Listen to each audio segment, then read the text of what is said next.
I have now made it official. I retire from ever being excited about Carlton, ever getting my hopes up, ever lids off. You'll never hear me say it again until something is proven on the field where we win a grand final or make some serious finals. I'm out of that business, okay? Don't get me wrong, I'll get really excited. I'll get pumped up. I love my team still, but you'll never see me go above and beyond, exceed your expectations of this team. I was celebrating 20-point wins against Essendon.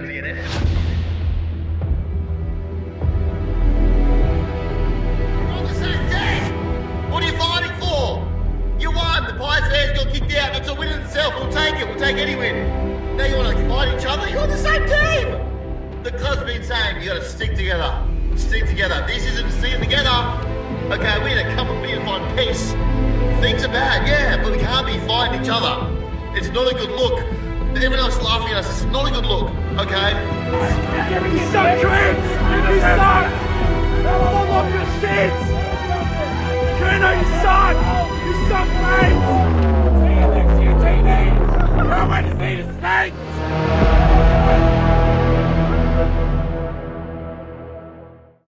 Welcome back, Overreaction Mondays. All you sickos out there about to get what you want. It's been a big round of football. Now, I wouldn't have said it's the greatest round of football. It was around, for sure, but not one that will look back in the history of the football days and go, wow, where were you when round 17 happened? Because it was top 9 v bottom 9, and outside one game, the top 9 just beat the absolute brakes off the bottom 9, which was pretty flattening for those bad teams. I want to say being bottom 9 is probably the cooler place to be, because you're just a battler, and you're just hanging on for dear life, and every game you go with enthusiasm and optimism, and if something good happens, it's great. Where top 9, it's just like, okay, looking up above, boring. God, Stop you're being working good. overtime to be okay with this thing, aren't you? I'm not great. I had a bad weekend. We both had a really, really bad weekend. So I think, do you want to start with how you went? Because a lot of feedback came through thick and fast Saturday night. Well, I go on then. What was the You feedback? sound better. Yeah, I'm better. Man, not good. You gave Marvel a show, but for all the wrong reasons. Like, you should have just pulled a sickie. You can't, though. In the MC world, is it frowned upon to pull a sickie? I don't know. I literally said to Sam, who works in the social media team, I went, this will go down in history as one of the all-time great St Kilda posts when there's a late out and it's the MC with throat awareness. So it was really bad. We got a lot of messages coming through on Saturday night. I think I have some vision here. Now, we wait for the official Saints Day vision to come through and audio, but this is what got sent to me firstly, and then the comments from your first activation. Stephen is correct. You are going for the closest shot. You've got 2 goes at this. That is your flag. Good luck. So you're off key. Big time. Does it get any worse here or not? Yeah, it does. Oh my God. Yes. Get him on the team. No, well done. $1,000 worth of shares in Ethereum. And we got a message from the boys going to the last quarter. Get it. Go Saints. I mean, he nailed it. Let's go Saints.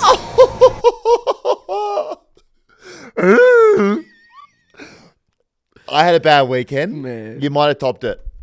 The thing is, it is funny, but I was in a lot of pain. I couldn't. You can't bail. Like, it's not like any other job where, I mean, obviously there are similar ones to it, but it's a unique one in the sense that we don't have another MC ready to go. Like, maybe if I was really sick during the week, you could freelance someone in, but like, I was like, I don't know what to do. Who is the twos? MC? We don't have one. So it's just you. Yeah, so I was like, I'm going to have to do this. The Saints are so funny. Just the fact that you're the only person to sign a long-term contract and the MC has had their own flu game is So you did early, before the game started, where the danger signs were there for everyone going to the game. You put up about 3 kind of remedies for a sore throat. And someone messaged in saying, this is pretty much the equivalent of a player telling the coach they've got a sore hammy or it's tight, just to let them know that I can't sprint. And that was you, let you honestly letting people know that, hey, this might be a bit shaky today. The problem is like, it was going to be bad. It wasn't like, this is like, I was stuffed. I was on borrowed time the whole way through. So I had to do something about it. Man, I had that much Lemsip strepsils. I was sculling honey. I had everything going, but it was done. It was actually really sad because, I don't know, like, I'm not sick. I just think we're run down. We've done the live show. I probably don't do. I don't know if you do, but I don't do anything for my voice after a show. Like well, I don't take it seriously at all. I have seen you smoking a pack of cigarettes a day, and I have thought that's a bit weird, but yeah, bit of it a could be different that. thing. So yeah, it was tough, but as all good, teammates do.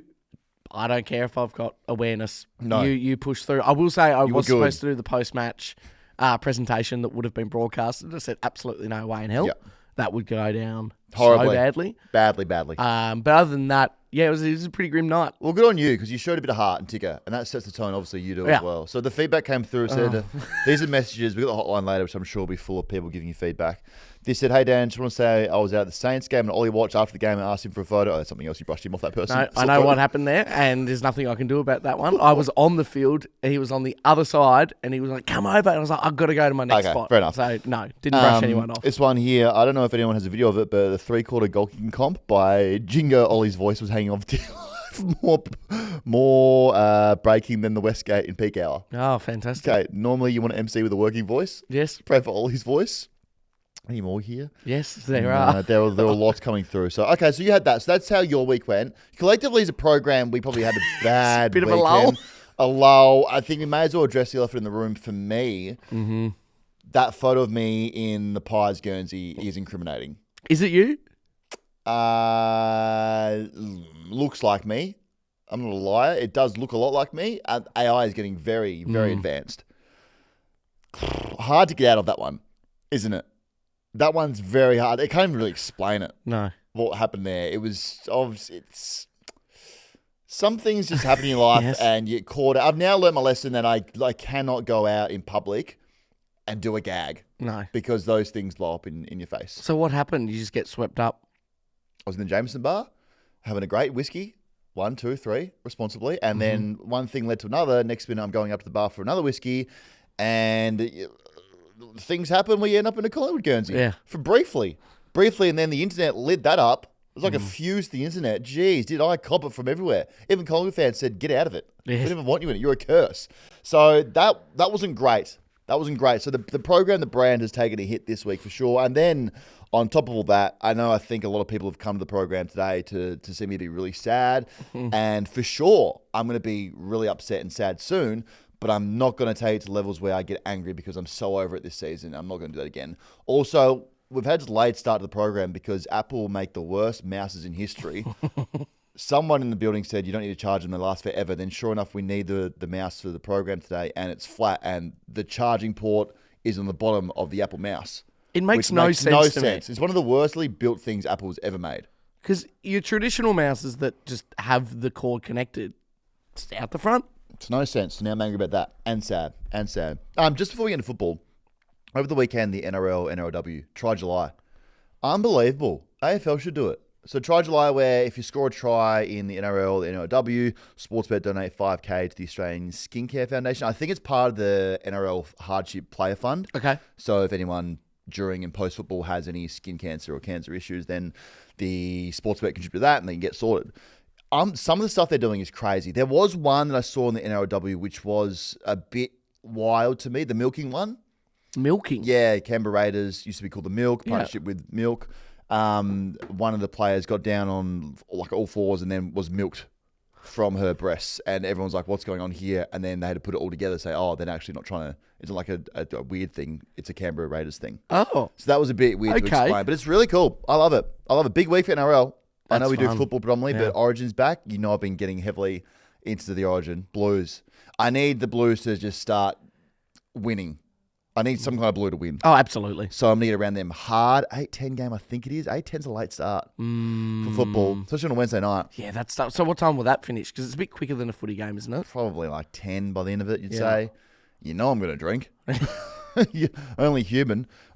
So that's all. I'm looking forward to that. But not really a big round, a bit of just a lull of a round again. A few lull rounds here, a lot kind of, not really again. Nothing really happened for the ladder. We just worked out that the good teams are still really good and the bad teams are still really bad. I do have something that I just want to flag here, which I didn't get to at the start, which I probably need some clarity on for myself and maybe for everyone out there. So with golf, you know that golf takes 4 hours minimum. That's what we tell our partners. Okay. You don't know actually, because you don't play golf. It takes 4 hours because you finish for 3.5 hours and then half an hour of beers. You get home. And our partners are fine with that. It's great. So that's the unspoken law that when you are telling your partner you're playing golf, it's 4 hours minimum. Okay. Every week, I go to happy hour. And the breaking the ice to say that to my partner, Anna, is, hey, I'm going down to the pub for a drink. Now, when I come home, I very clearly had more than a drink. So she's asked, you're going down having a drink, but clearly you come home and tipsy. So how many drinks really is that drink that you're having? Is there a universal one we need to come together to say, this is the amount that we're having? I see your point. Do you know what I'm saying? Because one's never one. No one's ever gone to the pub saying, I'm going to have a drink and I'm leaving. Yeah. I think I'm in the ballpark of 6 to 8 Okay. He's one. is my drink. A drink He's 6 to 8. at the pub. Well, that's just a flat out lie then. That's pots. Oh, right. Right. Sorry, I think he was talking about pints. See, I think it's time for people to phrase it another way. Just even like outside of having a partner, just for your own mindset, putting that pressure on you. But then when you start to feel a bit guilty because you've had that more than one drink, put a time limit on it instead. Oh, true. So I'm going to the pub. I'll only be an hour and a half. That's good. An hour and a half would be 2 to 3 pints potentially. But if you really want a couple more, True. you just really go for it. So instead of saying I'm going down for a drink, Yeah. I'm going to see the boys for a drink, I'm going down for 2 hours. I'm going down to the pub for 90 minutes. Yes. And then what happens at 90 minutes is very much on your own speed and pace. Could be 1, could be 10. True. Okay, because no one's ever going for a drink. No, it's weird. No, I've never seen someone walk in the pub and say, hey guys, that one pot was awesome, but made a promise. I tell you what, I have noticed girls do. It's very different when they go out for dinner for a catch up, and that's it, and it stops there. I'm like, really? Do you want to go somewhere else after, or Like, if I'm catching up with my friend, it's like 10-hour event catch up? event. Yeah. Yeah, it is. Okay, well, I see clarity on that thing because Yeah, the okay. drink that I've been having isn't like it's very obvious. It's not a drink. Sure. It's more drinks. There's a lot of in the news here. There's a lot of stuff going on this round, especially I don't know if it's been brewing here, but argument going that people aren't loving music being played after goals. Sure. They're saying that they just want to hear the crowd, the music's too loud. Maybe Chris Scott's getting involved in this, that people just want to hear crowd noise and atmosphere. And instead, we're getting like Let It Go by Frozen being blasted over again, or songs that people can't sing along to. And it's becoming like a quirky kind of entertainment instead of just football. I don't know where I stand on it. I kind of like the Brisbane thing. They kind of did it for a long time. I Cats don't do it big time. loud music after goals. Yep. Are we all in on the music after goals? Because Brisbane started it. Player kicks a goal music, everyone, and that was awesome. That's so fun. Oh, Country Road, that's awesome. That's very disturbing, and I've got PTSD from being in Brisbane numerous times as a Blues fan, hearing it ring around the stadium. And then every team started doing it. So are we happy just after every goal we're just blasting a song? Yeah, you run the risk of like when I went down to Geelong and saw Jeremy Cameron, put on a real show, getting the same song blasted Over and throughout. over again. Pretty tiring. Maybe if we're going to do it, maybe players can pick 2 or 3 songs. Rotate them. Yeah.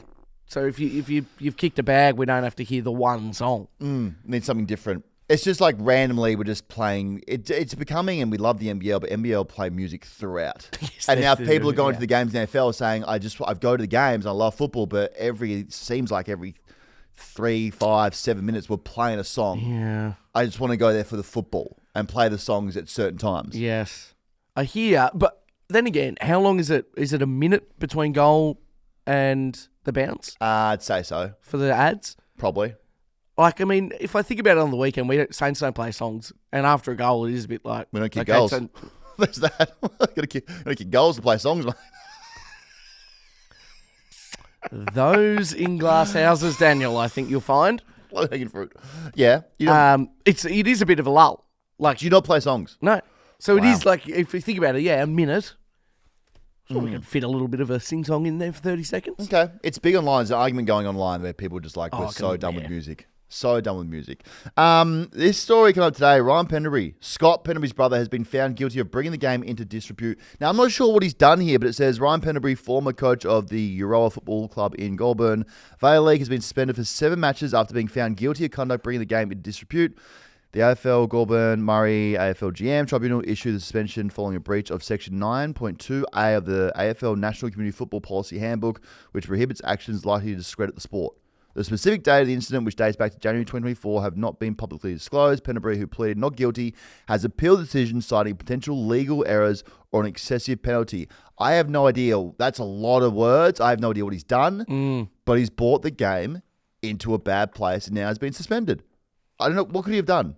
What could he have done? Well, could it have been his bum? I mean, yeah, Scott Penderbury did upload a bum last year. It was someone's bum. Maybe it's that. Maybe it was bum related. But is this match fixing? It feels it, but Oh, we're getting alleged vibes of fixing a game. well, it just feels very serious. It's not a suspension. It's not like so he hasn't 7 matches. He's not playing. So he hasn't done something on the field. No. So the next thing that you'd assume would be, what's he done to pull strings here to get this team to Came into win a game? Disrepute. Has he said something about the league? That's probably closer. He could slag the league off. Yeah, slagging the umpire. Or games. Maybe he's not happy with the scheduling, that kind of thing, and you've had a real crack at them. I need to find out. I tried search far and wide to find out what he'd done, and just absolutely nothing about this. Sure, more will come out for sure, but there's nothing even online. It just goes. It feels very legal, which scares me because anytime we get any close to anything legal, we always get in trouble. So I don't want to tip the toe into legal territory. Sure. But given that there's nothing out there, and it sounds like a lawyer has put this together, very scared. Very, very scared. So watch that with some interest because I think there's obviously something more to that. Let's go to the hotline now before we get into these games and recap the round. I really don't want to get into this because Blues are first off, but let's do it, I guess. Richmond does footy. Yeah, yeah. Richmond does footy. Yeah, yeah. Richmond does footy. Yeah, yeah. HOTLINE, yeah. Richmond does footy. Yeah, yeah. Richmond does footy. Yeah, yeah. Richmond does footy. Yeah, yeah. HOTLINE, yeah. All right, here we go. Let's get these underway. I got a feeling I know where these are going to go for sure, but as we do, we play from the hotline. This is Hugo. Little Dan, Big Ollie, long-time listener here. One thing I absolutely love about the podcast is you both go for mediocre teams. Well. As a Saints fan myself, I've been through the fucking wars with this club, but it gives me so much joy knowing that Little Dan is going through it every week the exact same as I have and Ollie has for the last fucking 30 plus years. Anyway, keep it stiff. Always keeping it stiff. The mantra of the program, always keep it stiff. Keeping it stiff. And I guess if you do look at things over the last 30 years, St Kilda have probably been better. Yeah. So that's depressing. I think he makes a valid point. Imagine how wild this show would be if we were just like Collingwood and a Brisbane fan. It'd be boring. Like boring. You wouldn't want that. No one want that. Well, you want the roller coaster. You want the shitty teams where you're just literally knee deep in poo week after week, and you've got optimisms on your elbows, and you're trying to crawl towards success. That's what you want, and that's what we are. And I think for the most part, unless you're a Collingwood fan and you come here just to hate, I feel like a lot of us just keep it stiff week to week and hope and pray that our teams do good. Well, Dan, it can't go on like this, can it? It can. I love that guy. Can. British football memes are so funny. Oh, they do it better than anyone. The TikTok stuff I'm getting served a lot at Yep. is great. Who's that guy? Is it can? Oh, McCarthy. McCarthy. Yeah, my favourite was Steve Bruce. He's sitting there to answer his first question at the press conference.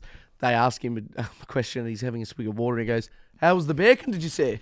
One of the greats. Really? He thought that was the question. No. I love him. This guy here, I'll play it on my phone. 17, it can't go on like this, can it?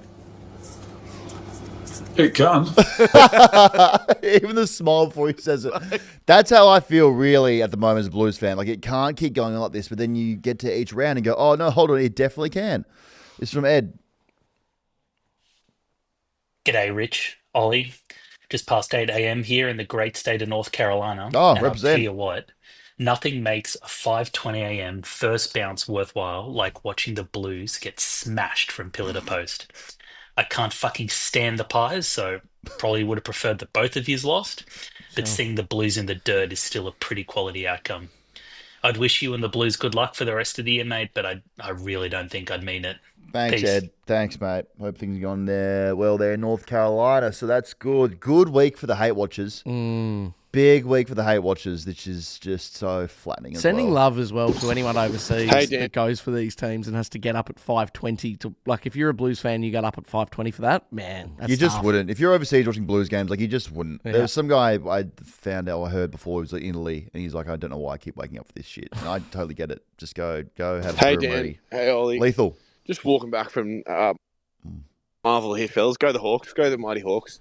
I know Just want to say, aside from that first half being a massive chopstick awareness, Ollie should be banned from ever emceeing again Oh, for being sick. after that voice incident. That was truly atrocious from our man Ollie there. So he's on fraud watch for me. Big, massive fraud watch for me, for mine. Go Hawks, fellas. Good night. Do you God. feel like Imagine being sick for one time in 2 years and still showing up to your job and doing it. did you feel like your job's on the line here? It's probably the first time in a while I've thought like that, for sure. Any feedback from the team? Like, hey, They were very... I was in a lot of distress. I shouldn't have been there. no, you shouldn't have. And I pulled through. You phoned So up. no. Okay. It's not... Let's be nice here. Have you got a home game coming up? Yeah, this weekend. Oh my god. A big retribution game. Oh my I'm God. coming out there. Hey, Dan. Oh, here we go. Time to get weird. God, old Collingwood forever. Yeah, they know how to play the game. Ooh, ooh, ooh. That's right, baby. The Maggies are on top and they're smiling, and the Baggers are down below and they're fucking shit. Joel's definitely got someone tied up in his basement for sure. Oh, Joel's definitely kidnapped someone and has got them in his basement 1,000%. So I we can wasn't find expecting him. that voice. Okay, who's this? This is Dan All Gordon right, Burner. this one's for little Ollie, big Ollie, Oliver, Oh, God, yes. Get him. whatever you want to call him. Mate, you've got to have the vocal cords ready to talk when you're about to go on the microphone. You sounded like you were underwater trying to speak. Just a little, clear of the throat, put the mic away a little bit. Would have done nicely, but you just tried to get through it. You sounded like you were dying. And yeah, just the brushing the people off in the crowd when they're wanting photos. Like, you can do better, Ollie. Come on, mate. Oh, so you're not working. So now you're brushing fans off. You dish up that performance with your throat, and now you're brushing fans off. Mate, smoking and fame's got to your head. Now that he's famous, he's smoking a pack a day. It's really getting to him. Who's this? It's labelled Ollie again. Oh, it's Ollie here. Oh, that's that. Yeah. You did a great job on the weekend. With the MC. I don't know who's choking more. Ollie or the Blues. Oh, leave us out of it. Leave us out of it. All right, two more from Chris Fagan. This is 100% isn't Chris Fagan. I am back and so are the Lions. Lil Dan and Big Ollie. Fuck the Blues. Fuck Port up the Lions. Okay, Chris's voice has changed. Let's go to Josh here.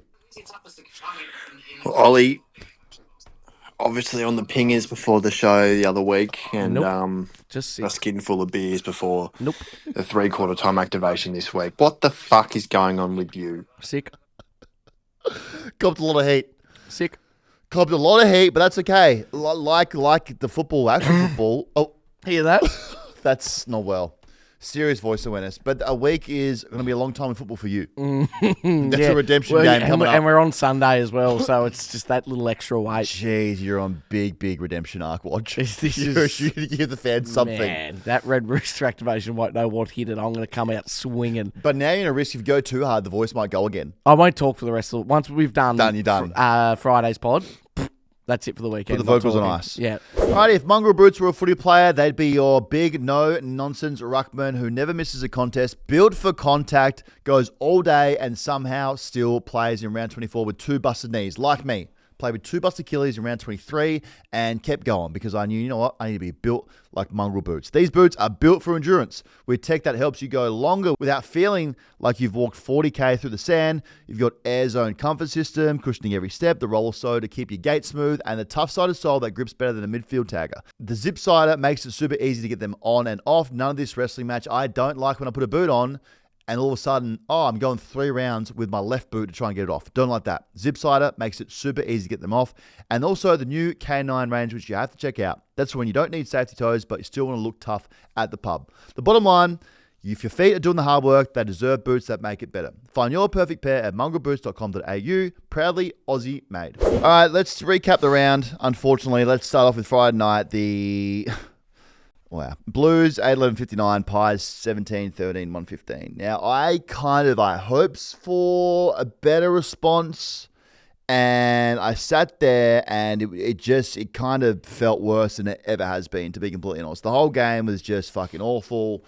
It got worse than anything I could have expected, and generally felt like I was just sitting in my hell for 3 hours. So I didn't even know really why I keep watching football. It's one of those ones where I don't have to watch it. No one's forcing me to watch it, but it's a car crash that I can't stop watching. And it's so dumb, and football's so dumb. And I know no matter how bad this team plays, like it's probably the worst it's going to be right now. I know that I'll be sad now, and then next round will roll up in a few days on Thursday night, and I'll be so excited for that game. Yeah. I'll, for some reason, believe that we can win, and we'll get blown out of the water, and it's just a vicious cycle that I'm in because I'm a big, dumb idiot that supports a big, dumb team. And I don't know if anyone else is in that cycle of hope, shit beat out of you, hope, shit beat out of you, hope. Like, there's just that's going on in my universe. You're right not now. alone. I wouldn't say you're alone. So dumb. So I'm just the same experiences where inevitably everything sucks and there's no hope going forward and the season's gone. And I can handle losing for sure, but when it's against them, I'm like, anyone but them beat us. And let's be honest, the elephant in the room here was we spoke on Friday about what the line was, points-wise, as to when we start really coming for people. Yeah. And it was 50 points. Yeah. So you lost by 56. We're coming for people. We're coming for. We're just in a bad, like as a football club, it's just a bad place to be in. It's not fun for anyone. It just feels like forever Carlton are going to be really bad and forever Collingwood are going to be really good. And it's even worse that they're so far greater than any other team. Oh, miles ahead. Like, it's not just like they beat us, they're better than us. They're just so much better than the whole league combined. Yeah. Like, that's the worst thing about it. It's not people saying it's a rivalry. It's not a rivalry anymore. It's not a rivalry if they beat the shit out of us every game. So it's one of the worst rivalries going around because we don't put up a fight at all. And again, I was so dumb to have any kind of optimism in me going to this game. My vibe was, let's just go to this game and let's play well. Like, I just hope the team plays well. And for the first quarter, it kind of did. It kind of did go well. And I don't know where things have gone wrong this season. Vossi's completely lost the change room for sure. For sure. And I'm slowly coming around to him as a coach, but everyone's checked out. Like, Tom DeConning is completely setting up his house in Moorabbin. Oh, yeah.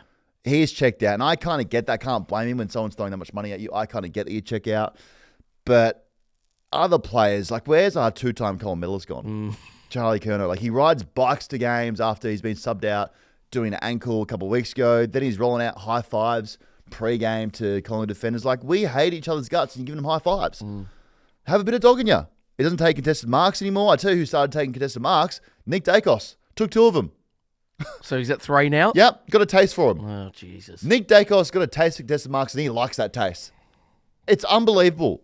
He had these first ever a few weeks ago and now he's like, I just love being a contested marking beast. So he had more contested marks than Curnow, Cripps, Williams, DeConning, Doherty, Hollins, Fantasia, Haynes, McGovern, Fogarty, Motlop, Evans, Young, Akers, Chera. Combined.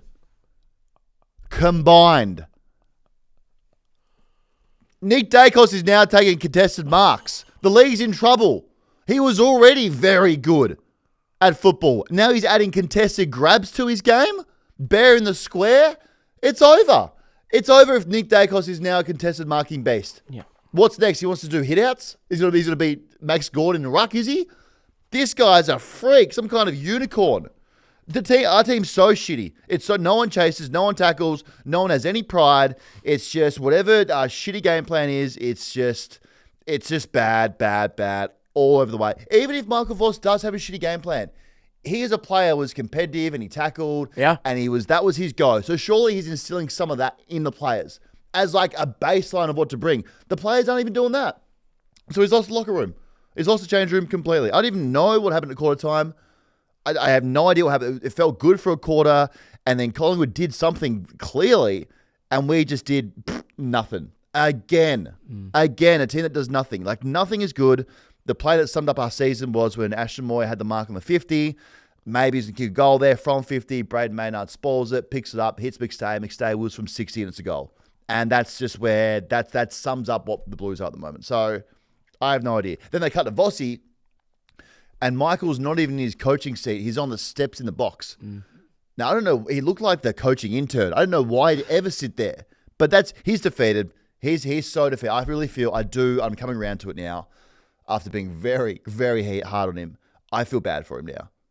I can totally understand how you'd feel bad for him. The players are completely out on him. The They've given up fans, on the him. players, the media. Everyone's given up on Vossi. Yeah. And that's bad because honestly, he's tried everything he could. I felt bad when he brought the midfield together. I think it was the third quarter. And the lip readers out there said, it's fucking deplorable. Our effort is fucking deplorable. Yeah. It's like Cripper, Wiedering, and Charlie. That's when you know, like, no one's going worse than us. There is no hope at all. At all. Like, I don't even know what we do well. I couldn't even tell you what we do well. We let teams score goals really easily. That could be a good thing. Like, we don't even have the ball anymore. Like, just training cones. Just genuine orange training, navy blue training cones for 3 hours out there. It's never going to be good again. We're back at square one again, where we most likely have to trade out some of our best players to bring some picks in or trade some superstars in to make this thing work. Either way, it's all shitty and I hate football and I'm over it. Just like nothing ever positive is going to happen from me being a Carlton fan. I made a huge mistake growing up. I was an Adelaide Crows fan. I was very happy being an Adelaide Crows fan. Well, imagine it now. Very happy. Then I got plucked to the Gold Coast Suns against my will. I wanted to stay in Adelaide. I got plucked there. Now I played for them. Had a great time there, kind of, until Rocket did a few things. And then I went to the Blues, and for some reason I said, you know what, I want to go for the Blues here. I've been here for 2 seasons. I love this football club. I could have been a Suns fan as well. So I got no one to blame but myself. No one forced me into this. That's the most twisted thing. No one forced me into this experience or this life.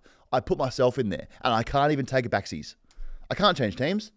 It's frowned upon. We've said that before. Yeah, you can't now. You can't change. I'm 33 years old. I can't be like, oh, yeah, I now go for someone else. Yeah. No one vandalised the club, so that's a win. That's Really? it. Yeah, no one did. Not this week. Extra security for sure. Oh, they've That's a ramped up massive security for shock. sure. Yeah. They've definitely ramped it up because I think people were looking to do it. But then I do look across socials and people are fighting each other. Snapper. And that's not good, is it? The fight as well. Mary came after Snapper. Have I got Mary's audio here? Snapper, a friend of the program, came on here and defended. He's like, I'm passionate, but very level-headed and reasonable. Sure. Yeah, sure, he gets heated. But then Mary, we got Navy Blue Mary, which I didn't know she was a character, but she is.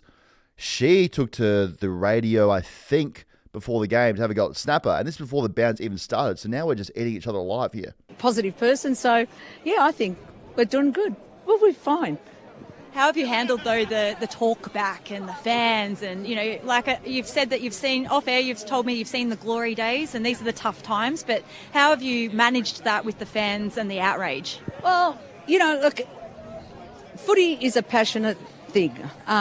But you know what? You stick by them fast. When they're great, everyone's up and about. When they're bad, and we get supporters on radio that go off tab, Snapper, if you're listening to me, you're it. You don't represent the majority of us, and it really annoys me when you get on there and say, we're sick of this. I want to see you run out there, mate. Let's see how good you are. Good point. Man, the fans are eating each other alive.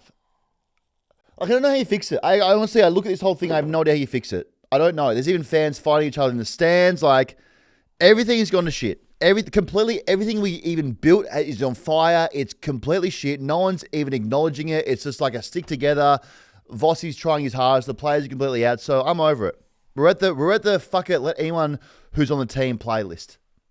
That's where we're at, and I don't like it. So I'm sick of football. I'm sick of watching my team disappoint me. I'm sick of feeling shitty at 11 p.m. on a Thursday night. Stop putting us in prime time, for God's sake. AFL, get us off it. So it's shit. It's shit. And I just want next season to roll around. I want to see what we do. Get rid of some people, make some moves, get some. Obviously, going back to the draft again, which is good. Oh, that's right. Can't go back with any picks we have this year because we got none in the first round. I mean, man, it's just all so depressing. It's so depressing. Every week I play, I'm closer to my death, which means I'm closer to seeing Carlton never win a flag in my lifetime. I'm literally walking to a grave. This club is killing me. I'm walking to a grave. I may as well start putting dirt on my corpse because I'm not going to see a flag at all. And that's so sad. Imagine knowing the team you go for, that you invest your time, not money, effort every week for your whole life, and they'll never give you anything back in return. You know what it's like. No, I'm trying to think what that'd be like. So shit. So that's where we're at. What do you think? What are your thoughts? Oh, shit, mate. I put on the West Coast game at one point. That's saying No. something. Yeah. That's saying something. So bad. Like, I don't know how you fix it. It's just. It's a real, unfortunately, you've got so many great players, but it's a real start. It really is start again. But it feels against everything in you because on paper, traditionally, this is a bloody good team. It's a good team. We're every other team in the AFL would be like seagulls around chips, being like, we'll have you.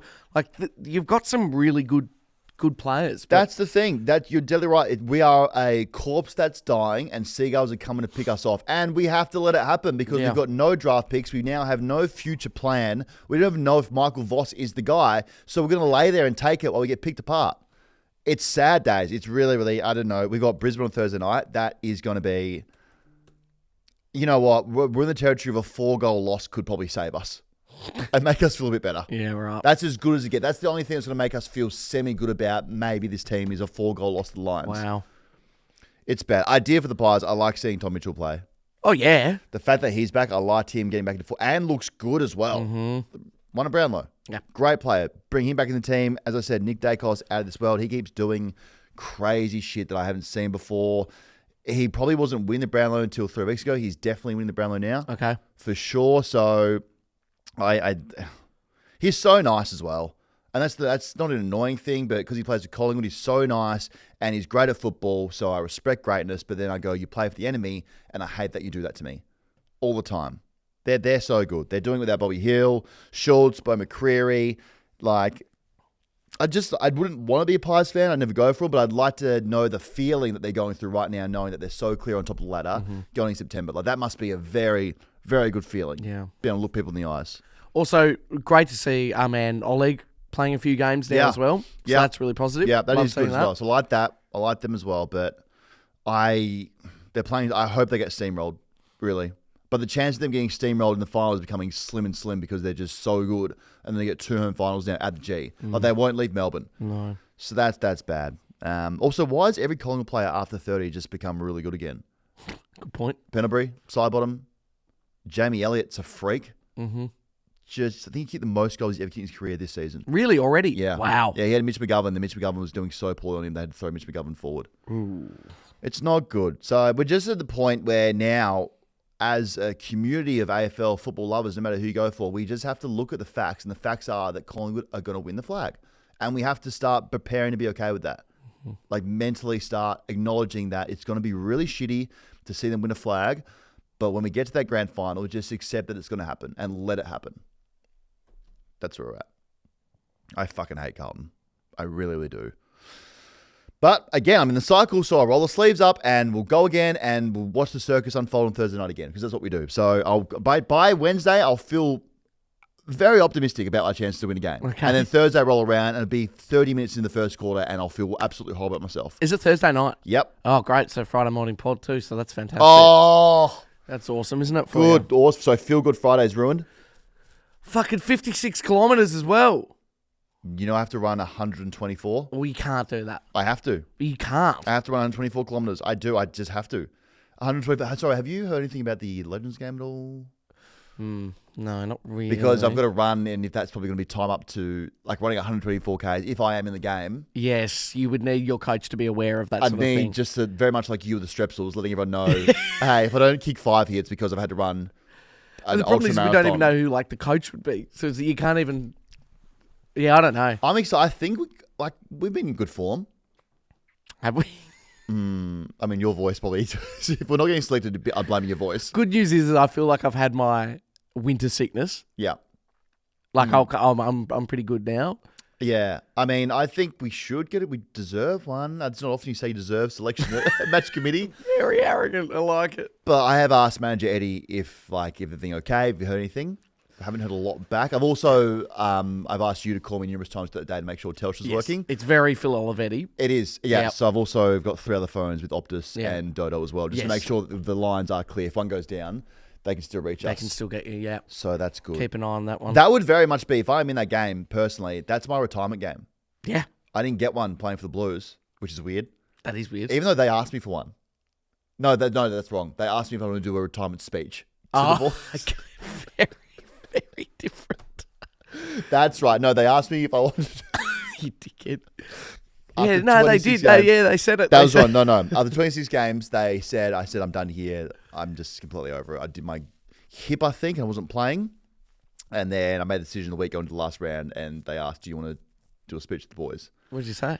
Absolutely not. Yeah. Absolutely. Hey, guys, it's been awesome. I've played 26 games, played 4 here. I love this club. Absolutely. I'm embarrassing. I'm embarrassing. I'm a big, dumb idiot. Sports a big, dumb team. This game's going at the same time. I don't think anyone watched this really unless you are a West Coast or Giants fan. Eagles 8-4-52. Giants 16-15-1-15. The best 1-4 team in the history of the league just showed us they've won one game. Yeah. This was over as soon as the ball bounced in the first quarter. I don't know. Did you catch much of it? And you were flicking? Not I a guess? whole Not heap, lot? but No. I saw a little bit of it towards the end at the time. Giants, I thought we heard whispers a danger game for the Giants going over there, given it's in Perth, and the Eagles are the best 1-14 team in the history of the world. And that just went to shit really quickly. The Giants list is so stacked with talent. Jesse Hogan was out, and they still put up 16 goals, 15. That's when you know it's a scary, scary list. 10 minutes in the first, absolutely over. Toby Green set the tone for his team. His thing with Harley Reid, put his elbow in his throat, then went back for seconds. Toby Green, people are yelling out absolute thug. Their whispers of thug, but if he played for you, you'd love him. Oh god, yeah, You'd that's the love thing. him. You got to be honest about these sort of things. Be honest. If you played for your Yeah. team, you'd absolutely love him. But I see why people are saying thug. The second one was vicious too, going after him, like on the ground. Yeah. Thought have a second serving of this. Then Tom Green went after Harley Reid as well. Harley Reid pissed a lot of people off in this game. And then the commentators were saying, well, he dishes out a lot, so he's going to be able to take it, and maybe he's not taking his medicine as well as what he should. That's what people were saying out there. So they don't like Harley at all, which is sad for Harley because he's a nice guy. I think he seems like a lovely young boy. Maybe going into the rebellious, angsty stage of his career. Who knows? Yeah. We spoke about last week about who the players that the league probably hates the most and who's on the podium. You know, we're talking about Tom Papley, biggest pest, Tom Papley, Wiz would be up there. Yep. Who else we had up there? I think Maynard, May. May. I think Harley would be rising there. Do you reckon? Yeah, I think so. I think he's pissing people off, our boy. Oh, and Lynch. And Lynch. Yeah, okay, maybe. Yeah. He's just full of testosterone. Yeah, I guess totally. You can't help him. Maybe he just needs to. I'm not going to say that. Yeah, but we all know what You know where I was going we with that. should all do to him, and then maybe he'll Milk be him okay. off. Yeah. We should milk him for a game. Calm him down a bit. Going to be post that. The Giants, they're just so violent. So violent, so fast. As soon as they get the ball, they're absolutely gone. And as soon as the other team gets the ball back, they just plug holes. Like their slowest player will be quicker than your fastest player on your team. They're so quick. So quick, so well drilled. Adam Kingsley's a psychopath, which I think they're all scared of him, so they want to do the right thing all the time. I love that Darcy Jones, the kid with the lid, had his mates there at the game, and they had the sign. Everyone had a single letter, kid with the lid, and then after a few beers, it moved to dick with the lid. just great humour. Simple stuff. Simple stuff there. The bump almost died with Likalia as well. Likalia did a hip and shoulder, very legal, got a free against, so the game's gone there. Can't bump anyone anymore, we think. But, yeah, man, also, Finn Callahan is amazing. Oh, yeah. He is a stud. I get it now. I get what the Saints are doing. We all laughed at St Kilda when they offered the 17 million over 10 years. Like, that is wild. Whatever you're seeing, we don't see that at all. Yeah. It's probably unders. Yeah. So I totally get why St Kilda wanted to throw the whole war chest at him. He's good. Yeah. So, like, he runs so hard. He covers the ground. So he's just a baller. Like, he just knows how to play really good football all the time and just run you into the ground. And for the whole game, he's just running. Such a weapon. He did also miss the Giants team song as well because he was taking so many selfies. And because he's such a nice guy, when he was doing his, they go to the crowd and take a few, sign a footy, throw it at the crowd. People ask him for photos. And because he's so nice, he couldn't say no. So he did the whole ground taking photos and missed the team song. Man, got to talk to me. I'll tell you how to brush someone off. Yeah, you need some advice from Ollie. He'll tell you how to really disrespect someone for a photo. Just pretend they don't exist. So the Giants are they're just a freak. Again, I think they're just fighting for finals position still, which is crazy given that they're an absolute wagon. Yeah, they're 8th. Wow. 8th, hanging on for 8th, Freo 9th. So they're still in the fight for that last spot, which is wild given how good they are. The season's crazy. To be fair, when we talk about the playoff for the top 8, there will be one team at least that could play finals that won't. Yeah. So I don't mind the idea of giving them a chance because... yeah, I feel like at this stage, like a Freo or a GWS missing out, I'm like, oh, that's stiff. Yeah. Like, they're good. Well, right now, it would be Freo that would miss out. Yeah. Just on percentage, which is, that's stiff, given they've got the same wins as Doggies who are in 6th. Yeah, one of them's going to go. But 4 doesn't fit into one, unfortunately. For the Eagles, man, I mean, it's just, I feel for Eagles fans. I love that they just keep rocking up.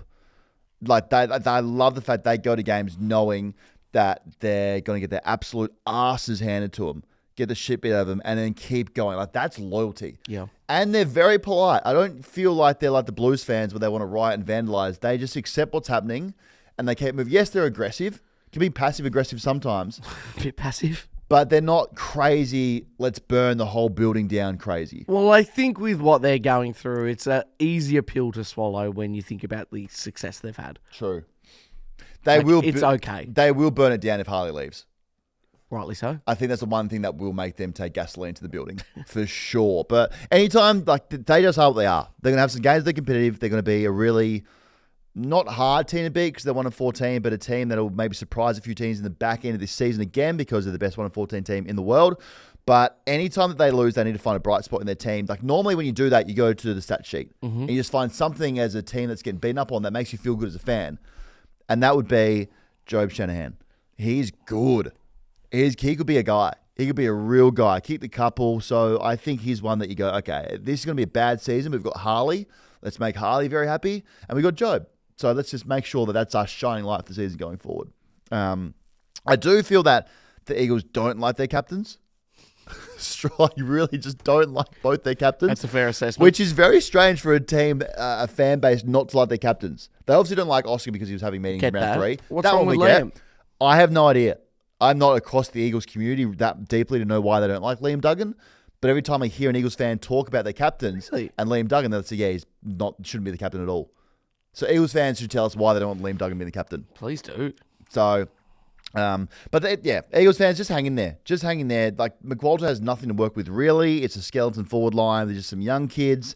And just hang on to pick number 1.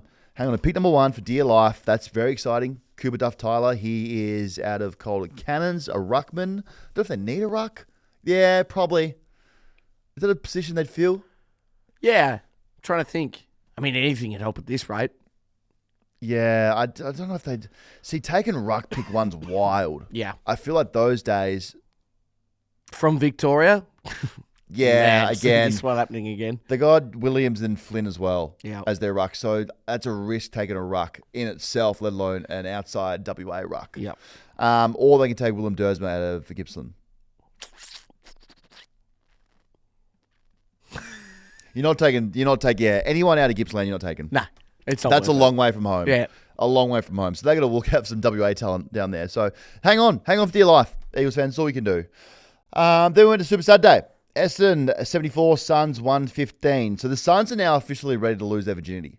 Officially. Their finals virginity. Mm-hmm. In the past, this was definitely a game that they go to Marvel Stadium where all the pressure's on them to win. and they would lose that game. But now that they're the bad boy Suns, the new Suns, it's all different this season. The new Guernseys, like there's a vibe here about this team that's very different than the vibe we've had in the last 15 years of them existing. Like they're a serious team, and they're going to play finals for sure now. I think we can safely say got a game in hand still. This game was a little preview to the closing round game they have against the Bombers again. Like the Bombers are pretty good as well, though, considering they got no one playing for them. They were decent for 3 quarters here, just didn't want to play the last quarter. I've been pretty impressed with them the last few weeks, to be honest, without anyone. So have I. They've been really, really just competitive, and they know they're going to shit beat out of them, but they've got Nate Caddy. Nate Caddy's unbelievable. Yep. He is a freak show. He's going to be really, really good. Archer May might be a guy. He looked good. He kicked 3 goals in like 5 minutes, so he might be someone. Kako will be good. That trio dips there for Bombers fans. It was a good trio dips to get your teeth into. Very well said. That's great. Yep. There's some trio dips out there that aren't good, but this is very much like a hummus, beetroot, and tzatziki. Or maybe like a roasted capsicum. Oh, that is a good dip, actually. Yeah. That's a really good dip. Or a guac. Not big on the guac. Has to have What? chili in it. Really? Yeah. Guac's a waste of a dip for mine. Unless you're having specific Mexican food. Okay. But if you're just going out, if you're going to the supermarket just to get guac and have with some jats, Jats. That's not a great. Okay. Interesting. Yeah. Fair enough. So that'd be okay. I mean, good news for Essendon fans that you can lose every game for the rest of the season and no one will really care. No. At all. Like even your fan base doesn't care. Outsiders don't care. All you have to do is just keep playing a bunch of kids and everyone's happy. Like you're very much tied this season being an absolute disaster because you're so injured. And everything that's wrong with them is very obvious to everyone. Like they give up so many goals in red time. Just bleed goals in red time. They only play 3 quarters of football. And they just cannot finish games because they're so injured all the time. So that's the things you need to fix up. And they're very easy to fix. Get a good rehab team, rehab everyone, and then work out how to stop bleeding goals. I love that Zach Merritt was back in the midfield where he belonged, had 40. Marvel God, he loves playing Marvel. So he was really good. He needs help, though. Like next season, they go find someone to help him because he can't do it by himself. Mr. Lambo can't carry the team much longer. But the Suns are unreal. I picked the wrong team for sure. My ex is looking really, really good. They got so much talent. Noah Anderson had 30 and 2. Rouse, 17 tackles. 17 tackles. Fair bit. That's so many tackling. He was getting tagged, so I think he just had to tackle his way out of it, and he did that as well. Joel Jeffrey, 32 and 1. Like, there's just guys that they got a list of guys where you go, oh, I know you play because we don't really watch you because you live in the Gold Coast.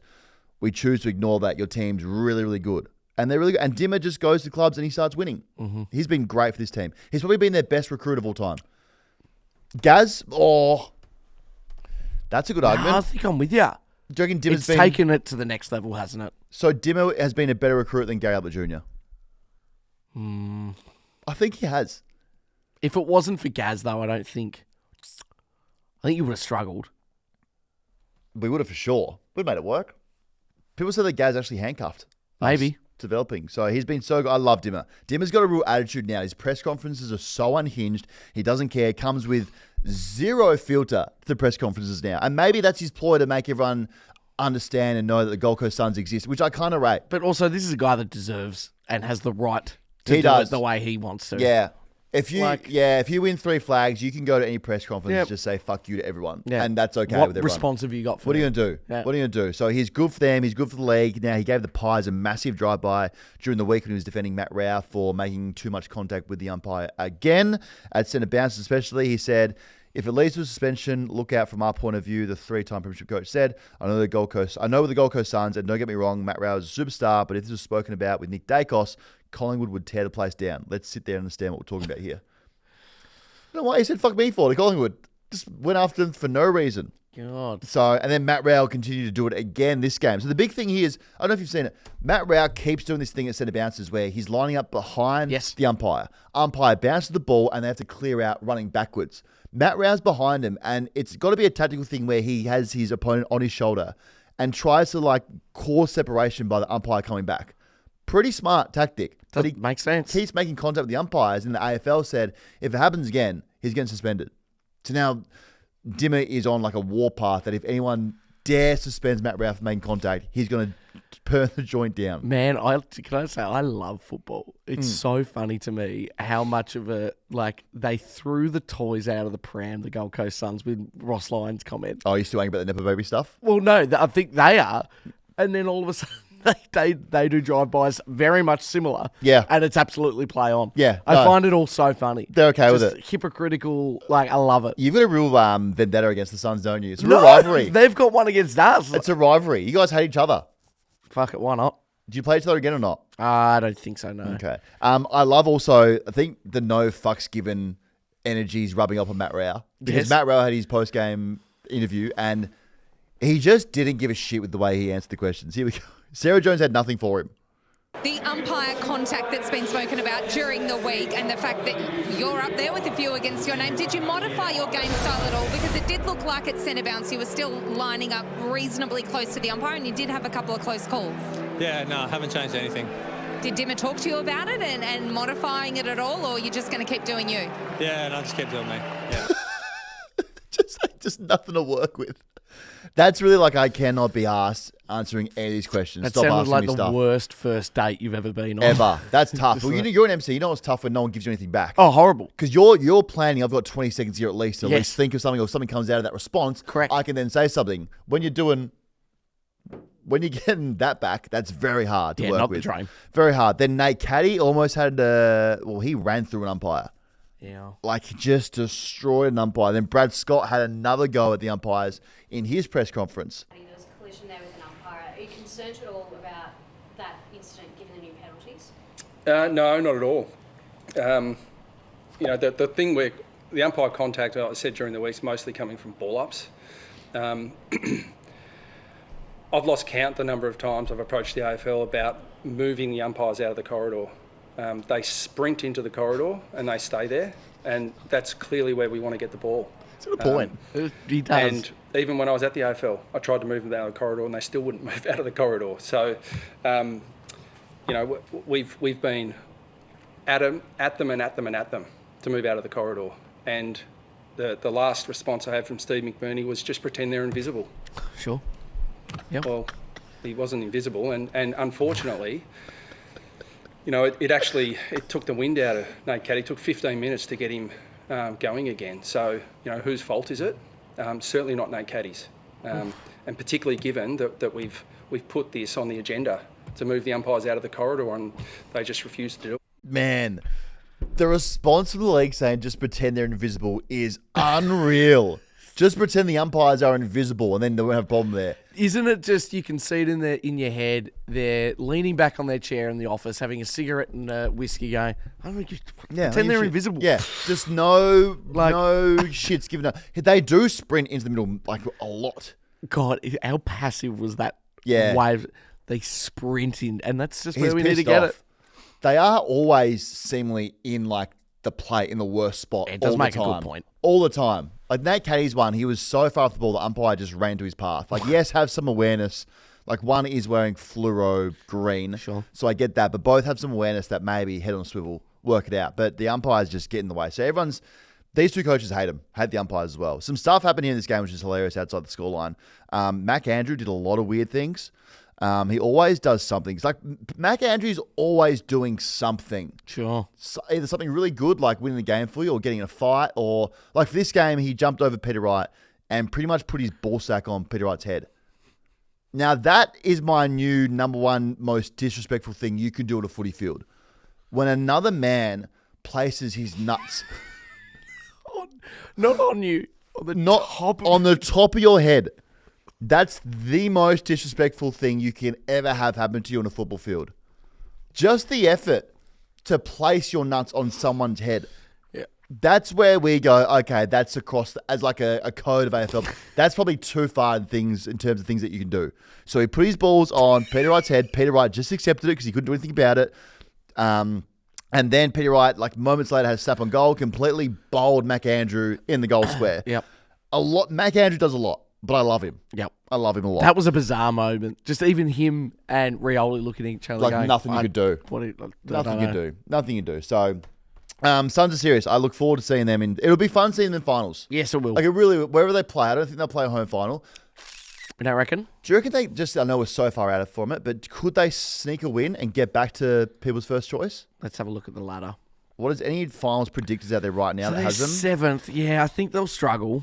To But get then back again, home. like, they're only one win away from third.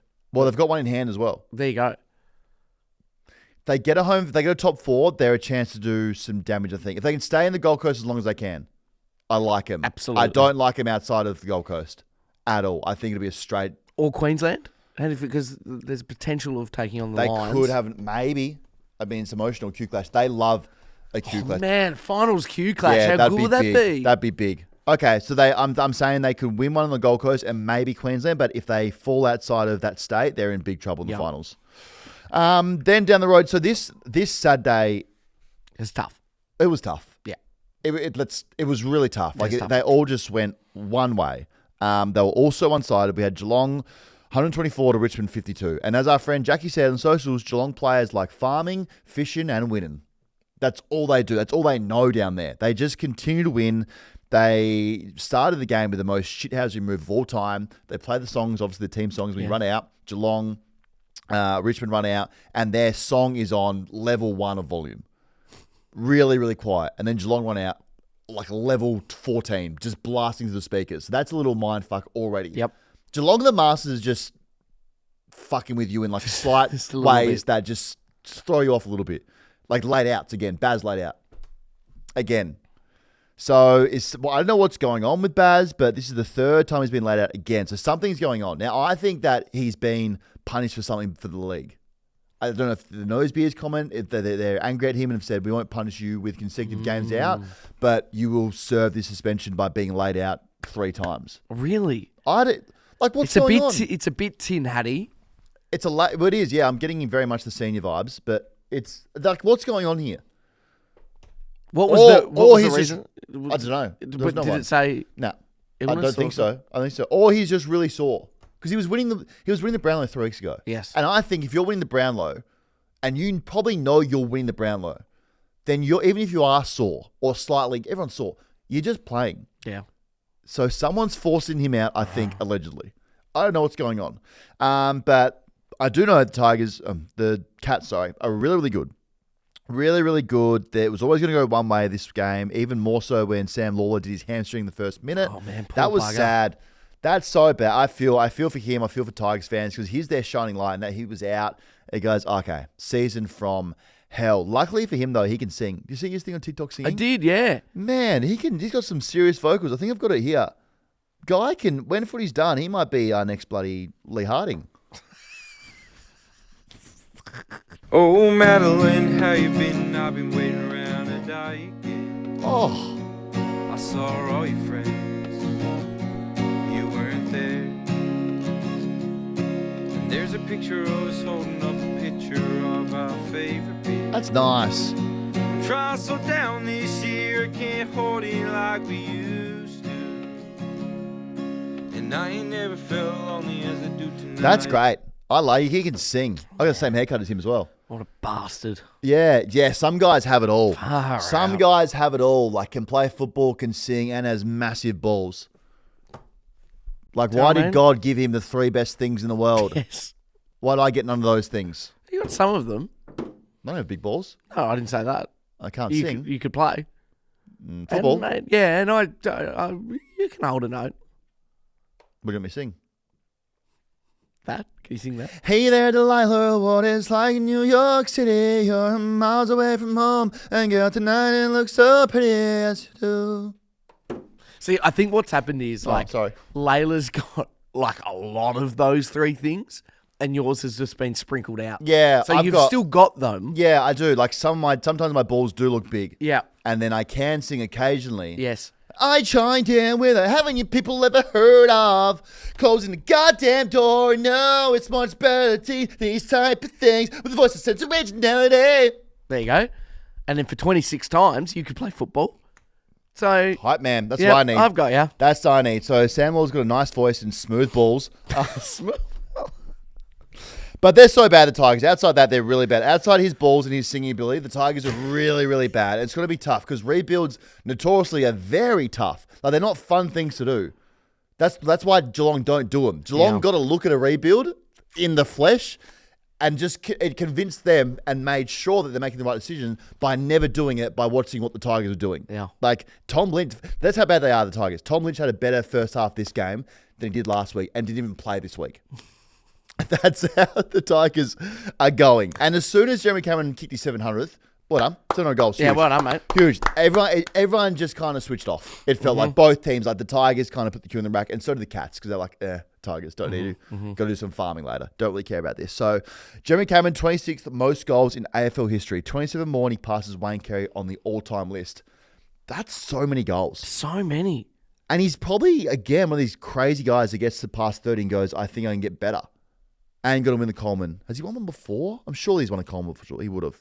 Yeah, he has to have. He would have. He's so good. He's so like gangly in like the hard matchup because he's strong and he's quick and also doesn't give a shit where he plays. Like, yes, he's a full forward, but then we see him all the time in the back pocket and go, okay, just doing what he wants now. He just loves footy. Well, that's the thing. He does love football, but I'm also, because he loves his farming, it does feel like in this phase of football, he should be more, and he probably is more in love with farming, and football is very much getting in the way of him being able to do his farming stuff that he loves. But they're really good. They're so well structured. Everyone's on the same page. Like, for most teams, things can sometimes look like a struggle and patchy, but for Geelong, when they play, everything just clicks. And it's like a very, very well-oiled machine. And then they just... Like these farmers, these dumb farmers from Geelong just keep rolling. They're just so good. They're just farmers that beat the shit out of everyone who goes down there. And they found another farmer who debuted, George Stevens. Where'd he come from? Yep. Never heard of him in my life. George Stevens. Sounds like a guy who drives his car on his farm and has probably milked some cows in his day off and sells fruit. Yes. George Stevens, the farmer. Don't know where he came from. 21 touches, 14 score involvements, the most score involvements on a debut ever. So just plucked another farmer. It's actually not fair. I generally think that they're one of the only teams, maybe another team in the league somewhere that could pop up and beat Collingwood. But they're very much our last hope. When they're on, they're on. They're really good. Yep. They're really good. Bolter also after the game was a big risk for him playing. Now, he had 3 hours to get home from Geelong after the game. On the maps, it was about an hour and a half to get had a home. look? I had Yep. a look because I was praying I was going to cause a collision just so it could be hilarious. Sure. But he did get home, we think, because his cut-off line's 10 p.m. So we think he maybe got it home. I don't think anyone saw him. He also did get a fine on Stewart for... It looked like he was trying to get suspension, that hit that he did. And the question's been raised, if he does get suspended, does that suspension count for his curfew games? Because the curfew... That's a court-based curfew. Yes. This is an AFL-based. So yes. How would that work? I think it would count that he would get those games taken off. Potentially, and then going into next weekend, they've got a 7:35 game, so he can't play that one anyway. Who's that one against? Essendon. Well, he can't play that game. 7:30. Yeah, true, no. I still think they should just be fuck it to everyone and play him for a half and get him home. Oh, I mean, it would be one of the funniest subs. It'd be great. Subbed out curfew. And then last thing on this game, Vlossen got his revenge on Danger 5 years after the incident where Danger in the 2020 grand final knocked him out, and Vlossen got his revenge on that and then went after him as well. So everything's right in the world. It's seemingly Richmond are rebuilding. Sammy Lawler's got nice balls, and the Cats are just really good at football, and they'll be really good for a long time. So that's all there is to that. And then we move to now. This was awesome. So we had on Friday 2 games that overlap, and the AFL loved it so much they did it again on the Saturday and on the Sunday. Who's making that decision? It's so dumb. I just don't get it. It makes no sense that the league goes, let's put 2 games on at the same time, and if we can't do that, we'll overlap them. Stop doing it. Surely next year, whoever does the fixturing goes, okay, all we need, quite literally, is not to have games on the same time. And if they are going to overlap, just push the second game that's lapping the first one back 30 minutes. That's all we asked for. Yesterday, for instance, when there was the D's Adelaide game overlapping into the Sydney Freo game, just push it out half an hour. Yeah. And we can see it all. Or do we play it all at the exact same time and we've got our own Aussie red zone? See, I don't know how that works because red zone in the NFL is really good. Yeah. And we see the highlights of everything. Yeah. And the Americans love it. But I feel like if we had that, we would hate it. Well, it'd be almost damn near impossible to do. They used to do it back in the day. I think every game started like 2 p.m. in football. It'd be kind of fun. We'd riot. We need more teams. If we ever get to a time, and we'll be dead by then, where there's 30 teams, they'll do it for sure. They'll have to. But this one, the first one that started 5 minutes before the next game, Lions 120 beat Port 92. Now, Port started the game really well, really well. Probably the closest they've been to a full-strength team in a long time, maybe all season. And then just injury carnage happened again. Radaglia got taken out. He's really upset. Did a hammy. He's been really good as well. Been, yeah. Vicentini left the game, I think, in the first. He's also going to be a guy that might be their future ruckman. And then Sam Pepper, we think, done another ACL. That's sad. He was, man, footy sometimes can be cruel. So as soon as they all went down, you just knew that Port were entering honourable loss vibes. Yep. If we get honourable loss here, that'll be okay. And looking at the game, Port, competitive. That's all you could do. Just compete, hang on for your life. That's fine. I think we're now at a stage where Ken just doesn't give a shit. And he's just going to have fun for the last month and a half of football. What makes you say that? Well, the teeth lolly gag probably gave it away.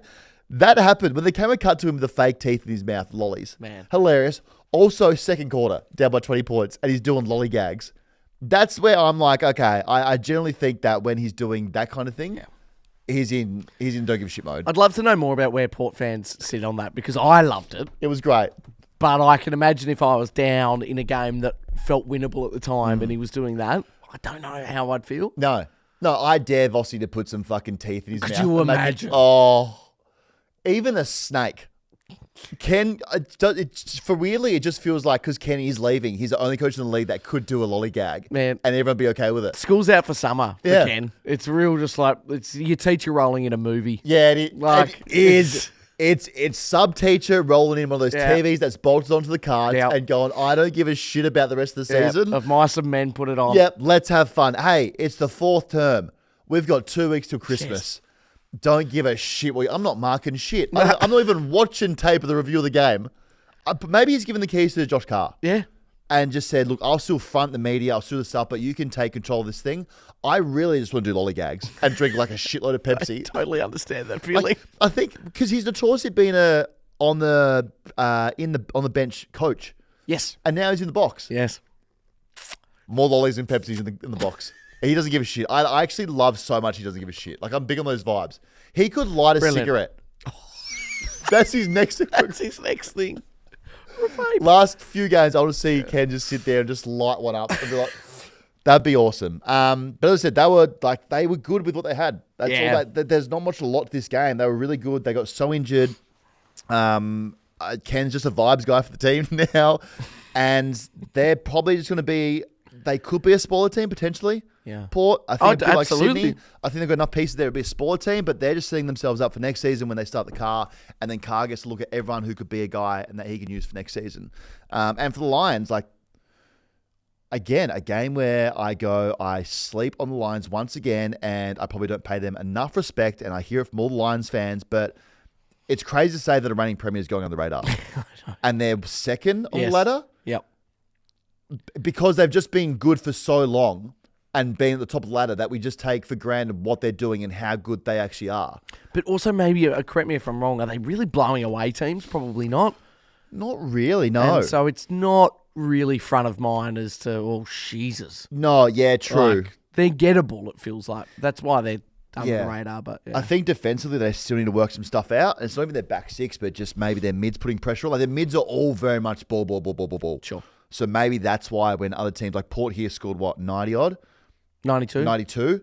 So then you go, well, Port almost put 100 on them. Maybe that's why we're saying that they're going on the radar because teams are getting a score on them. That's a winning scoreline for a lot of games. Yeah. 92 wins most games in this round especially. So I don't know. I think I've got to pay him more respect again. Like, it's Zach Bailey's stud, 26 and 5 goals. They're going to be hard to beat. If they do hang on to that second spot, I don't know what their run home is. They're going to be impossible to beat in Brisbane. Like, we know that. So they're probably looking at, with Geelong, an express lane to the grand final against Collingwood, which is crazy because I don't look at this team and go, that's so scary, I wouldn't want to play them. I look at them as a team that goes, oh yeah, for sure, top 8, but you wouldn't not want them in finals. In the past, you haven't wanted anything to do with them. But now you'd be like, okay, maybe we can get them, even though Brisbane's scary. So they'll keep doing what their midfield just is wild. They have so many mids that roll through there. It's so scary. And yeah, Eric didn't have a good game though.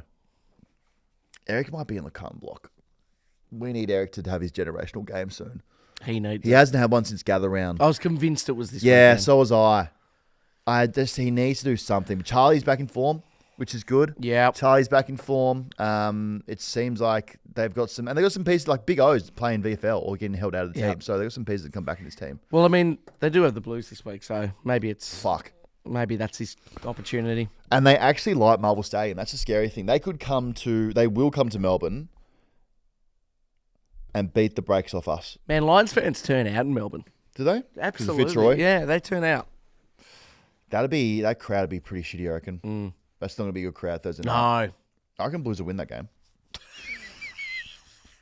Mark my words now. I'm going early on it. I know we haven't done the preview for the round, but Blues will win that against them for sure. For sure. Let's go Blues. But what are the Lions? Again, just such a good team that we don't respect at all. Well, I'm starting to respect more. So they'll be scary in the back end. Then we move this game. Now, been very well documented what you did there, but Hawks win. St Kilda 74, Hawks 94. They keep doing what they need to do. Hawthorn, they probably will let off the hook a little bit by the Saints with their kicking. Yeah, oh, God, yeah. Big time. So, again, your flu game, big, brave performance by you. Little bit of an ugly game, but I think that's just what Ross does. He does bring the game into ugly territory, but that's okay. You were there live in the flesh. Yes. What do you think? Sort of. Yeah. There are a couple of big things I felt like. Look, I just saw this thing coming. Firstly, the panic on everyone when we're coming off a 6-day break from Perth, have to play essentially a doubleheader when the Essendon game was on earlier, and people are trying to get the flags up and swap all the merch over. It was tense. Yeah. Okay? So you've got that. Then you're on MC, you can't speak. Yeah. Not ideal. No. We had...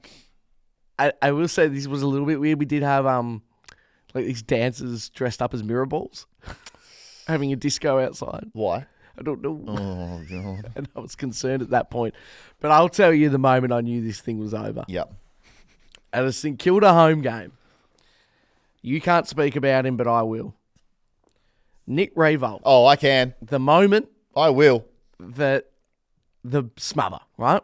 Yep. Have you seen that they've brought back the ads of the legendary moments? Yeah, I fucking love it. I've got to replay that one. They played that on the big screen going into my first cross. And I went... We don't need this right now. Right now? Really? Man, it was tough. Battle was unbelievable, I felt like. We were booing him like crazy, and he did not miss a kick. And no one got into him pre-game. He was really good. He was really good. I've decided that I like Chol. Yeah. But I've decided he's dirty as. That's a Charles Royce, man. He waits until the camera's off him, the Clever. umpires are running away, and he will hit someone in the kidneys. Got into our man Alex, and I nearly no, you touched. I got punched him in the kidney. A golden goose. A golden goose. He touched him. I was pissed off, man. And I tell you what, one thing I'll never forget. It's only fun, Hawthorn, when it's not your team. Yeah. I was furious. Guinea doing I saw a lot of Stellies getting around. Wizard going into the crowd laughing at everyone wearing the hard hats. Yeah. I went, this is I hate the Hock. But I can guarantee you next weekend I'll be loving it. Yeah. Yeah. Who won the Wizard hat and Viking hat battle, you reckon? I genuinely think it was a draw. Because there were a few moments where the Wiz was going for a goal 15, 20 metres out and Taru was on the mark and he missed. So I think that's a big win. Yeah. Wiz, I think, kicked a couple of good goals. But, man, Alex is he had an equally as good a game, I reckon, as he did against Freo. He's just building nicely. Yeah. I'm going to back to the guy I can't talk about legally. So you haven't listened to a word I've just said. No, I have. No, I just want to get back to him a little bit because that moment is on. I'm seeing a lot, and just him in general, a lot I'm seeing. Now, this is more just the opinion piece. His face is very smooth. Yeah. There's not a wrinkle on it. He's a good-looking man. Yeah, good-looking man. Good-looking man. But I got Alex Taru. You can leave that in as well. Alex Taru, he's the greatest thing in the greatest football field in a very long time. So exciting. He generally might be a saint sent from God. Yep. To save St Kilda Football Club, to break the drought, the premiership drought. He is just when he marks the ball, angels sing to me. When he flies, everything slows down, and I just hear, "Can you take me higher?" Mm-hmm. He is just and he's a beautiful young man. Yep, the best. He's a saint. The thing is I feel like we have, in dark times, and even with this current team, we've had some good picks, right? Like some really good players that have, given us a bit of joy. But I don't remember anyone who's given us this fun element back. So now everyone's wearing Viking helmets. They're doing the clap in the stands. We're all cheering when he gets up and spoils something. Like, I'm like, this is fun. So like Naz comes in, we just love him. He's brilliant. He has changed our team for sure. But we're not like being silly with him and like laughing and just having fun. You guys are fun. The energy there is awesome. You guys have some guys that people universally love. Yep. Like Alex is I'm actually just grateful for his existence, really. And him and his mum and dad just making love on whatever it was. Yeah. I'm glad they had that interaction with each other. Because outside of that, a beautiful man has been created. Yes. The St Kilda Lord that is going to save the football club. His mark going back with the flight was very the guy I can't talk about-esque. Do you reckon that'll be in the shortlist for Mark of the Year? It was pretty good. It was good, but yeah, he probably need to land on someone. Because he glides. His biggest weakness is that he glides. You know? What an idiot. He probably needs a bit more knee on body contact to get some pop. Yep. He's such a glider that he avoids all contact because he can literally jump over a pack. Yep. But God, I love him. Like, there's not many people I'd take a bullet for. Poppy, my wife, my family, Alex Taru. I know what I'm saying. Ollie. No, fair enough. Like Dempsey. I would die. Yeah, I'd die for him. Like he's the best. He's the best ever. I saw Will Schofield wanted him. Man, catch up, buddy. That's you're 9 months too late, Will. We love you, mate. But that's you. The thing is, pick 10. We get pick 10. And how it works, it's just all luck. Yeah, like careers are.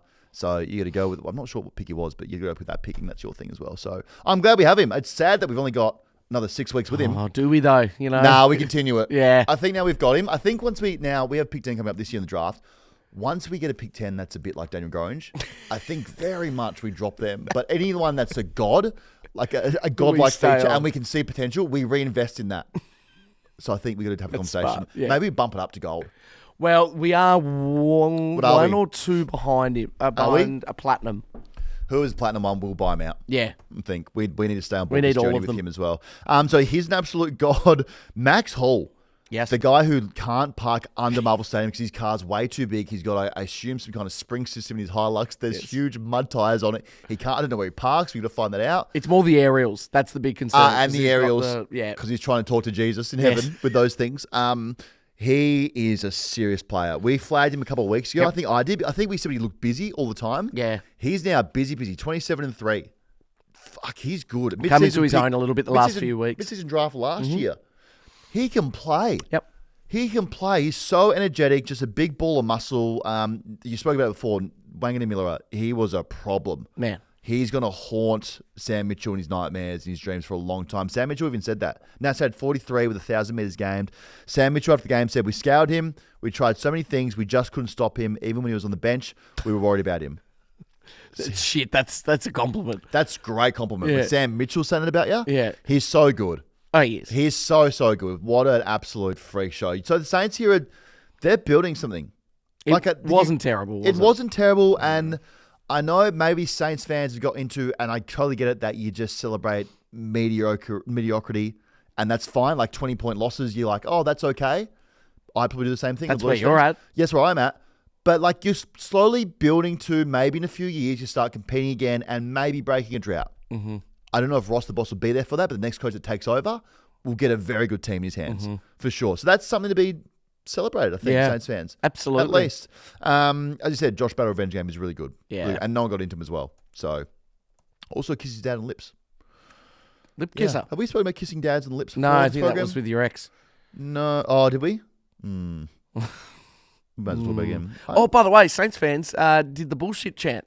First time I've ever heard it. Great. That's big. Huge from them. Love that. Yeah. And if you kiss your dad on the lips as well, that's fine. I haven't seen a lot, but when I do see it, it's very noticeable that. Yeah, so you take note of it, don't you? You do, yeah. David Beckham style. Does David Beckham kiss his dad on the lips? All of them. No, he kisses his kids on the lips. See, I don't know about now and then when you're into it. I probably wouldn't kiss my kids on the lips. No. Now? No. No, I don't. No, I don't kiss Poppy on the lips. No. The kissing on the lips is very intimate. It is. Like my lips are made for one person, not anyone else. That's true. So I wouldn't be. Meek also broke the hit outs record as well. Oh man, he was unreal. He might be the biggest person in the world. Yeah, he's so big. So the Hawks, they're still fun-ish. the vibes are different to last season. Last season is very much you don't want anything to do with the Hawks going into finals. This year they're just doing what they need to do to get to finals, and then who knows? Like they're not threatening, scary, but they're just doing enough to stay with the pack and make finals. And they'll probably do some damage, let's be honest. They love a big stage. Of they course love a big they moment. will, They're so young. They celebrate. They're the Hawk. So we know that when they get to an important game, they'll all lift that occasion. And that's all they need to get to. With Sunday, Sydney 14-10-94, Fremantle 12-11-83. So finally, a team that represented the bottom 9 gets a win against the top 9. One for the good guys. One for the good guys for us. And Sydney now, as we thought they would be, are a spoiler team. Officially a spoiler team. Good win here for the vibes of that football club. Good win for the bottom 9 that were represented. And their season pretty much we think will be over. But now they're going to make sure that if your season's live, they want to kill it. Yeah. They very much want to kill it and see it die in front of them, which is sickening, but I kind of like. Now, Dwayne Russell, I think it was him, mentioned probably 400 times the broadcast that Sydney have to win 8 in a row to make finals. Okay. That's not going to happen. Yes. But they're going to move into spoiler team for sure. And the competitors take great pride out of ruining other teams' seasons. Saints did that a couple of seasons ago. Yeah. Maybe last season. Oh, yeah. Not sure. Well, they just went around being teams messing up their chance to make finals. And at this game, it kind of felt this game that they were back to playing football of last year. Like they were really, really good. Everything kind of clicked for them again. The ground one was in great recovery. It was in great nick. You impressed, good yeah. recovery. So it was horrible for a long time. I don't know if the curator there at the SCG got like a little tap of the shoulder to get a move along, and maybe he was being a fraud, but he seemed to turn that ground around in a week, which is good. Grundy just reamed Jackson and Darcy. Took 2v1, and he's all the way back. He's back to Grundy of Collingwood form. I know he's getting 3 paychecks. It shows he's getting 3 paychecks. He was really, really good. I loved everything he was doing. James Jordan gave the league a blueprint on how to beat Freo, and that's just tag Caleb Sarong. Tag him. Sarong had 11 touches. Jordan had 2 goals. I think that was very much... As soon as that happened, no one in Freo stepped up to take over. Sure. Normally you think, oh, okay, Brayshaw will get off, someone will help out, but nothing happened, and they just completely stopped. So... the only thing that really went bad for Sydney yesterday was that when they went to go in their rooms at halftime, there was a sewage leak and they couldn't get into the rooms. No. I think there was just shit pouring out everywhere down there, and it stunk like poo. Everyone said, "Oh, I think Carlton are down here." Hey, have you watched the Poo Cruise? I've just missed that one. What's that? Oh, it just came out on Netflix. It's about the big cruise ship where the power went out and then all the plumbing fucked up, and literally. Or everyone on the cruise had to leave their cabin, was sleeping outside because their cabins are filling with wee and poo. Imagine that. That's disgusting. Well, that's I think that's what was Sydney rooms. There's a looked bit of like. that. They looked like that. Like there was so much poo in the rooms they couldn't go down there, and they didn't clean up. So they're all standing at the. Imagine eating poo. Imagine eating a big piece of poo. That's unnecessary, mate. Fuck That's only piece of shit. Don't do that. Okay, I won't do that. I don't do that. There's a toilet upstairs. I made a new rule. We blocked the toilet. So I made a new rule in here that if you do it, you have to eat it. And I'm trying to tell you, HR is a necessity for season 3. It's getting out of control. Well, if the toilet's blocked here, we can't keep dumping on poos on it. So someone has to do something. Or can we just take it out and... You do it, you eat it. Put it, it's the new rule. Put it in the bin. No, we're not. It's not like a dog park, mate. So, Freo, I mean, man, Freo, this feels again like the Freo of last year. Like they had every chance to win this game. Now they're out of the 8. I'm getting same vibes, unfortunately. They got a real tough run home. They got Hawthorn, Collingwood next, then Eagles and Blues. So maybe they get right there against the Blues for sure. Like this is nervous times for Dockers fans. Flagman, I know they've won 6 in a row. I get that, but every time they have a loss, they just lose must-win games. Yeah, really, this really was all the time. Takes slight amount of pressure off if they had won this game. They always just find a way to lose these must-wins, and that's why JL's seat is always going to be hot, even though he won 6 going into it. Yep. Which is, I don't know if it's fair, but it's how it works. The 2 ruck experiment, I know it worked last week, and we were all about it, saying, yeah, it looks great. It probably worked last week, or it did work because it won the game. Going forward, it doesn't work because Darcy can't play another spot. You can't move him around the field and hide him anywhere. He can't play back. He can't play wing. He can't play rover. Like Jackson's playing 3 spots. Forward, ruck, rover. Darcy's literally just ruck. And you can't put him forward because they're so tall forward. So Darcy's just going ruck, bench. That's like keep Voss in the game. And let Voss rock a little bit. So I don't know. I don't know what Freo are going to do. Freo, you're definitely not Carlton, but there are some Carlton vibes there where, again, you're in this vicious cycle of believing that your team can do something.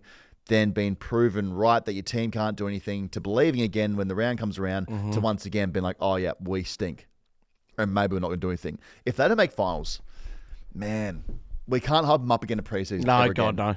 Ever again. Because going into the year, we thought, yep, finals for sure, maybe grand finals. There's a whisper, we're not sure what it is. It has to be one of them, and just might miss out. That's be flattening. I feel for them. I do feel for Freo fans because I get their heartache and their pain. Then we move to the last game of the round here. Adelaide 90 defeat Melbourne 77. So this is closer than we thought. Really just one ugly here, Adelaide. D's were 4 goals up in the second, then just fell over. And not like Adelaide played great system, but they just had so much talent that was better than D's on the field that the talent just eventually rise to the top and beat Melbourne. Isaac Rankin's not human at all. 5 goals, stole the show. Dan Curtin's awesome. Dan Curtin he slid in the draft to 8, and Adelaide picked him by swapping picks with the Giants. He is so athletic. He's going to be a stud. The Crows just did what they needed to do again. Just around here, really, what we're getting to is that the teams who need to win just found a way to win, whether through an arse beating or just narrowly just did what they had to do to keep everything on track for them. And now the Crows are in the top 4 and cemented. Now they can start thinking finals. So I'm not sure if it's prelims or if it's grands, but they can start planning. Fans can start planning where they're going to be come late September. They're going to be there for sure now, which is good for them. They deserve it after a long time. 2017 last finals appearance. This year definitely going to happen as well. I don't know why they hate Lockie Murphy. They went after him again. I'm not sure what he's done to them.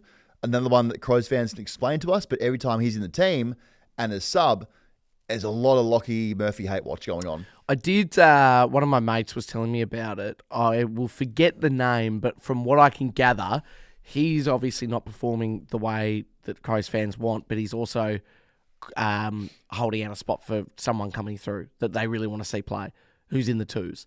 So I think that's the problem. So there's angry in general about him just holding everything up. He's not playing as well as he should or could. And there's some kid, I can't remember his name, that he's trying to break through and he's in his way. It's not Sid Draper, is it? Sid Draper injured? No, unless it is. Don't know. I have to look now. Is Sid Draper injured? Nope, Sid Draper's playing twos. Okay. Maybe it's for Sid. Maybe it's Sid. Well, yeah. That makes sense. Yeah. Sid Draper. That would be annoying. That would be annoying. So, okay. Maybe he's holding Sid out. Man, they don't like him at all. At all. So, again, a game there's not much to it. Crows just did what they have to do. Again, if they make a top 4, it's going to be dangerous. Going to Adelaide won't be fun for anyone. And for the D's, just haven't fixed any problems with this team. Just a real teaser team. Lull you back into thinking that they're going to be good with a few good wins and competitive performances. And then you look at it and go, oh, D's just have had the same problem for years now and refuse to even acknowledge that it exists. Can't find a forward. Can't kick goals. Can't kick straight. Melksham's now their best forward. All of a sudden, he's just risen past everyone to be the best forward. And it's probably not as bad as, I don't know, maybe in the same vibe as Carlton, where you just take a broom to it and sweep everything that doesn't need to be there next season. It's close to it. It's close to it. Like Clary and Track, do they even want to be there, really? No, I think we know that. Yeah, well, Track definitely doesn't want to be there. Yeah. But then he said he did, but then he has some performances where you go, well, maybe you just want to cook like a linguine more than you want to play football. Totally understand and that's that. totally good, because you cook a very good linguine. Yeah. I've seen the cooking on my page, even though you don't like the program. I very much get it. A lot of people don't like us. So piecing together a couple, maybe. Slowly realising that Butters hates us. The guy I can't speak about definitely hates us, and Track does not want to bar us as well. So that's good for the confidence after the week that I've had as well. So, I don't really know. I saw that Muddy Hall in the VFL. Did you see this? No, what happened? In the VFL game that he played, he ruptured his biceps tendon at his shoulder, he tore his meniscus, and ruptured his ACL. So I'm not sure how that's possible. Like, did he get hit by a truck or something? Because how do you do all of that? That's sad to hear, because he did his knee back in 2021. Yeah. And he's done all that at the same time. That's actually generally just, I want to say impressive, but it's really sad. I don't know how he's done all those things in one act, like one incident. Yeah. Got up for a mark, done his knee, and tried to land and done his shoulder at the same time. Man, at that point, Marty, I hope you recover and get right. That's sad to hear. But I think at that point, we just say maybe football, we don't want to do football anymore. Yeah. After that. Ben Keys also is just a guy that makes everything look really hard, but he's really good at football. Busy. busy, all-effort guy. Yep. He's probably in the all-effort team. Oh, yeah. For sure. Who else would be Ben Key's an all-effort guy. Jason Horn-Francis. Jason Horn's an all-effort guy, for sure. Danger's an all-effort guy. Max Holt. Max all-effort. All effort. There'd be a few. Matt Rowell, all-effort. Yes, yeah. He's Pat Voss, all-effort. All effort, yeah. I'm liking this. Yeah, just all players who don't bring like a lot of skill, but geez, they give you all effort. We'll have to back a team out, all effort team. So, Crows keep rolling things. The prize of Australia, they need probably a few games in the back end to just tune themselves right, get them right to the finals. I think just a few hard games or competitive games.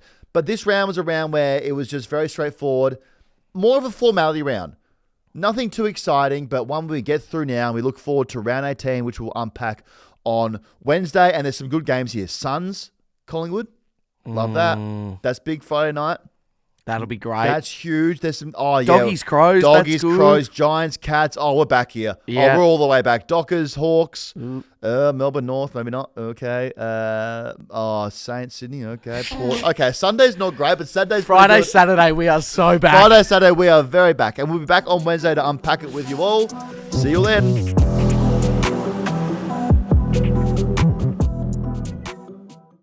Imagine what you could be buying instead. For free and confidential support, visit gamblinghelponline.org.au.